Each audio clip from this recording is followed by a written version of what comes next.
Welcome back to ലേണിനു. നമ്മൾ KEAM 2024 first allotment വന്നു കഴിഞ്ഞാൽ ടോക്കൺ ഫീ അടയ്ക്കണം എന്നുള്ളത് പറഞ്ഞിട്ടുണ്ടായിരുന്നു. സോ ആ ഫീസ് എത്രയാണ്, എങ്ങനെയാണ് അത് അടയ്ക്കേണ്ടതെന്നുള്ളതിൻ്റെ ഒരു ഡീറ്റെയിൽസ് പറയാം. എല്ലാ കോളേജിലും ഒരേപോലെ അല്ല ഈ ടോക്കൺ ഫീ വരിക. നിങ്ങൾക്ക് അലോട്ട്മെന്റ് മെമ്മോ വരുമ്പോൾ, അതായത് ഫസ്റ്റ് അലോട്ട്മെന്റ് കഴിഞ്ഞ് അലോട്ട്മെന്റ് മെമ്മോ വരുമ്പോൾ അതിലുണ്ടാവും.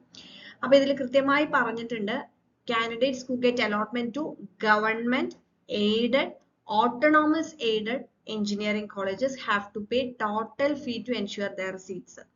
നമ്മൾ നേരത്തെ ഫീസിന്റെ സ്ട്രക്ചർ എങ്ങനെയാണെന്നുള്ളത് അതിന്റെ നോട്ടിഫിക്കേഷൻ വന്നിട്ടുണ്ടായിരുന്നു, നമ്മളൊരു വീഡിയോ ചെയ്തിട്ടുണ്ട്. അപ്പൊ അതിൽ ഓരോ കോളേജിന്റെയും എത്രയാണ് ഫീസ് എന്നുള്ളത് നമുക്കറിയാം. അപ്പൊ ഗവൺമെന്റ് എയ്ഡഡ് ഓട്ടോണോമസ് എയ്ഡഡ് കോളേജുകളിൽ 8,650 ആണ് പെർ ആനം വരുന്നത്. അപ്പൊ ഇവിടെ പറഞ്ഞിട്ടുള്ളത് government aided autonomous aided engineering കോളേജുകളിൽ കിട്ടുന്നവര് ആ ടോട്ടൽ ഫീസ് അടയ്ക്കണം എന്നുള്ളതാണ് പറഞ്ഞത്. അതായിരിക്കും എമൗണ്ട് നമ്മൾ അടയ്ക്കേണ്ടത്. ഇനി candidates who get allotment to government cost sharing engineering colleges, autonomous self financing colleges, അതായത് കോസ്റ്റ് ഷെയറിംഗ് കോളേജുകളും ഓട്ടോണോമസ് കോളേജുകളും, ഈ ഓട്ടോണോമസ് കോളേജും ഓട്ടോണോമസ് എയ്ഡഡ് കോളേജും ഡിഫറൻസ് ഉണ്ട് കേട്ടോ. അപ്പൊ ഇവിടെ പറയുന്ന ഓട്ടോണോമസ് കോളേജും പിന്നെ സെൽഫ് ഫിനാൻസിങ് കോളേജുകളിലും അഡ്മിഷൻ അല്ലെങ്കിൽ അലോട്ട്മെന്റ് കിട്ടുന്നവര് 8,000 rupees ആണ് ടോക്കൺ ഫീ ആയിട്ട് അടയ്ക്കേണ്ടത്. ഈ ടോക്കൺ ഫീ നമുക്ക് ഹെഡ് പോസ്റ്റ് ഓഫീസ് വഴിയോ അല്ലെങ്കിൽ ഓൺലൈൻ ആയിട്ടോ പേ ചെയ്യാനായിട്ട് സാധിക്കും.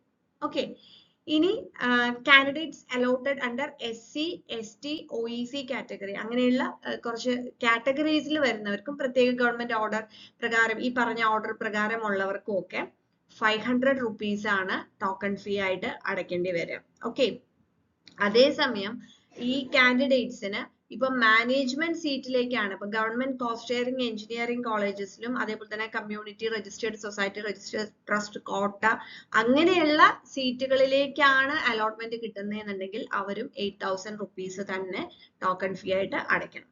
ഓക്കെ, അപ്പോ ഈ കാര്യം കൃത്യമായി മനസ്സിലായി എന്ന് വിചാരിക്കുന്നു. ഇപ്പൊ ഗവൺമെന്റ് എയ്ഡഡ് ഓട്ടോണോമസ് എയ്ഡഡ് കോളേജുകളാണെന്നുണ്ടെങ്കിൽ അവര് ടോട്ടൽ ഫീ തന്നെയാണ് അടയ്ക്കേണ്ടി വരിക. അതും ഈ ഒരു 8,000 അറൗണ്ട് വരുന്ന ഒരു ഫീ തന്നെയാണ്.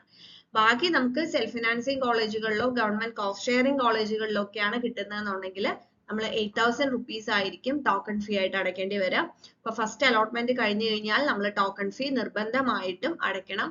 അത് നമുക്ക് അലോട്ട്മെന്റ് മെമ്മോ വരും, ഓൺലൈൻ ആയിട്ട് അടയ്ക്കാം, അല്ലെങ്കിൽ ഹെഡ് പോസ്റ്റ് ഓഫീസ് വഴിയും അടയ്ക്കാം. Thank you.